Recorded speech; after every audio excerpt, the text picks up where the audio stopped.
বিসমিল্লাহির রহমানির রহিম। সপ্তম শ্রেণীর 5.1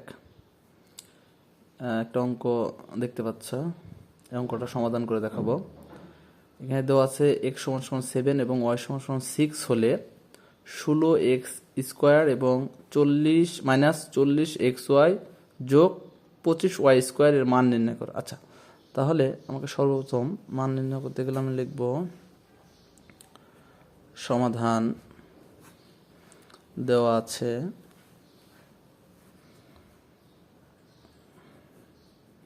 কি x = 7 y = 6। আচ্ছা, তাহলে x = 7 y = 6। আচ্ছা, তাহলে আমাদের মান নির্ণয় করতে বলেছে কি 16x square minus 40xy plus 25y square. আচ্ছা, ঠিক আছে, তাহলে আমরা লিখব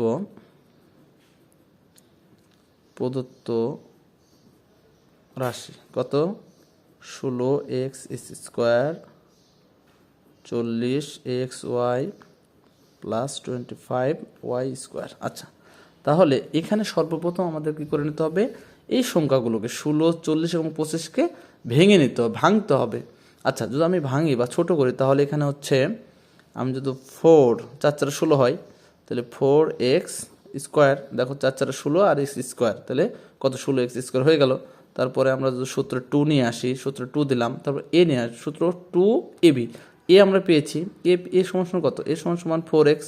আচ্ছা, আমাদের বি দরকার, তাই না? তো বি নেওয়ার জন্য আমাকে লাস্টে যে সংখ্যাটা রয়েছে 25, এটা ভেঙে ফেলে দেবো। আচ্ছা, এটাকে যদি আমরা ছোটো করি তাহলে কত 5 5 25, তাহলে 5y কি হোল স্কোয়ার, তাই না? আচ্ছা, তাহলে এখন এখানে আমরা কি করবো, a দিয়েছিলাম, বি তো দিই নাই, তাহলে বি দিয়ে দিই, বি কত 5y। আচ্ছা, ঠিক আছে, তাহলে কোন সূত্র আসলো এখন যে সূত্রটা আমরা পেলাম সেটা হচ্ছে a - b হোল স্কোয়ার। তাহলে এইটা a সমান কত 4x, b সমান কত 5y। তাহলে লিখি 4x - 5y কি হোল স্কোয়ার, তাই না? আচ্ছা, তাহলে এখন আমরা 4x এর মান বসাবো। x সমান কত, x সমান এই যে আমাদের দেওয়া আছে x সমান কত 7, তাহলে আমরা এখানে 7 লিখবো, -5y সমান কত 6, তাদের উপর কি বর্গ। আচ্ছা, তাহলে এই দুটো গুণ আছে, তাই না? 4 সাথে কত হয়, 4 সাথে 28 বিয়োগ 5 6 কত 30, তাই তো?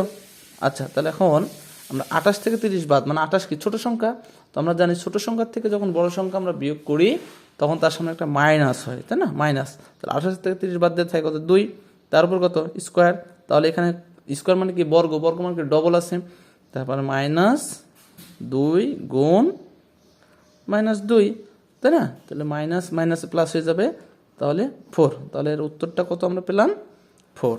আচ্ছা।